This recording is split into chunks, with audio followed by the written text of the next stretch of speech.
Okay, JB, what are we looking at here? Okay, years ago we started making 35 and 36 Ford Roadster and 3 windows. We make the whole car. That seems like a lot to do, but there is quite a little bit to it. And one of the secrets is to combine elements of the car. Now, in the modern world, you have bigger transmissions, so we expanded the tunnel. You can see in this is a floor pan for a 35 or 6 Roadster or 3 window. It fits all 4 body styles. Okay. And the original, of course, was much smaller because they had a smaller transmission. Drive lines were smaller. You know, it was a torque tube.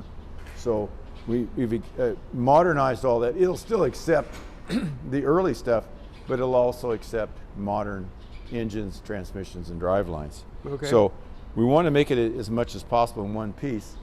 And because of all these different lines and things, we decided that this was the only part of it we were going to make with a chopper gun. Now, explain what does it mean to make something with a chopper gun? Okay, a chopper gun is a gun that literally, we got one right over here, that combines the resin, the fiberglass gun roving, and the catalyst all in one operation. So the fiberglass comes into the back of this. Okay. And it's rotated around and it's chopped and thrown into the spray, and it creates a spray that not only has a liquid in it but also has the chopped fiber in it. And in the hands of a really good operator, you can do almost as good a work as you can with hand layup. Hand layup is the standard. A lot of people don't realize that. Okay. When you do aircraft, when you do high-end kinds of race cars and that sort of thing, it's all hand laid. Okay. Why? Because you can control the amount of resin that you put into it very closely. And if you go to any military or any of the very high-end types of fiberglass that there are, then you'll notice that almost all of it's done by hand because they have total control over the weight and the amount of resin and the weight and the amount of fiber that they're going to be using. So that's really critical because you want to downplay or limit the percentage of resin to get the highest amount of glass fiber in percentage, because that's where you get your strength. Okay. The fiberglass resin is nothing but a binder. Okay. In a very high-end type of application, they actually make missile cases out of fiberglass. Wow. It's the only thing in the world that they can make out of that's strong enough to withstand the enormous amount of pressure. And that's true of a lot of really high-end applications. Arrows, bows, all kinds of high performance things can only be made out of fiberglass because you can control the inputs. You can control the resin system you use and the amount of fiber and the type of fiber, carbon fiber, fiberglass. There are a number of different kinds of reinforcements that you can use. So you can move all that stuff around and change the percentages and get the performance that you need.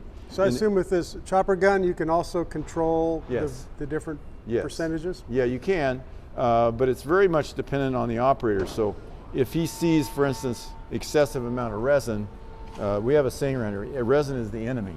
Okay. Fiberglass, it's named fiberglass because the really important element of it is the fiberglass itself, not the resin that is a binder for it. It's the fiber. Exactly. So the more fiber that you have, the stronger that the laminate will be. Okay. So if you notice, there's a definite dry appearance to it.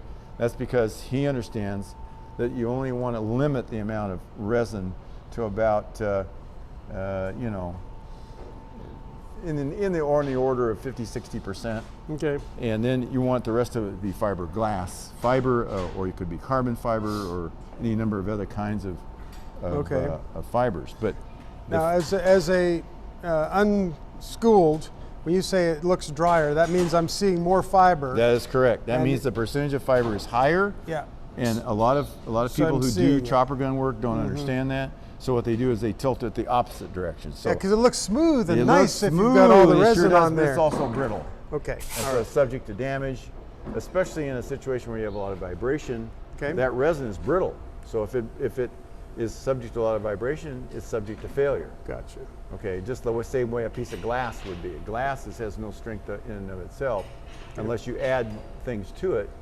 And as you well know, glass is still very, very fragile. Yeah. That's because it has no skeletal structure. It's just melted glass. Right. Silica is what it is. Right. So in the case of these, it's very important to keep the fiber content ratio very high, and the resin content So when low. I'm seeing it, as you call it, dry, that's actually a quality, strong material. Exactly. What you don't see is any air entrapment. Okay. And that's the other sign of really good work. Now, if you see a guy who can shoot a chopper gun that looks like that, that's unusual. You got a good man. This guy has 35 years of doing this. Okay. I have never seen anybody that can hold a candle down. Wow. I mean, he makes enormous tanks. He makes auto parts. He's able to switch gears depending on what he's going to, because he's been doing it so long. Yeah. But he understands that resin is not the most important thing, that the fiberglass is the most important. Gotcha. Very, very important. So this is going to turn into a 35 Ford Roadster. This is going to be this is the floor. This is the base. This is the floor. You see right here. This is the base of the trunk. Okay. This is the cockpit is here, and then that goes up against the firewall. Right. Okay. And that encapsulates the drive line and the transmission that he'll use. This particular car is a 35 Roadster, and what we were charged in doing is building the car from the cowl backwards, because he's going to use a steel front end. Okay. It works out that our stuff actually interfaces with stock Ford original fenders, hood, etc. to a degree. Okay. And then you have to do some adjustments, and we're going to provide a system for that. Okay. So that you can get them sheet metal and the fiberglass to align properly without the use of fillers. Excellent. And we've done a number of them, and it works really well. Wonderful. Well, thanks for that update. I'm Yep. learning. Yes. I like the education part. Yeah. Thanks. And it's pretty quick. We're going to be making up the special blue. The customer indicated he wanted a blue car, and so we're going to take a neutral gel coat, which is a gel coat exterior finish that has no color in it, and then we're going to add blue until we get as close as humanly possible to the blue that he's asking for. I So see. his car will be blue when it gets there. There's no paint, there's no body work. You just put the other stuff in it and start driving. Cool. Very big difference. Yeah, that's fantastic. Okay, got that.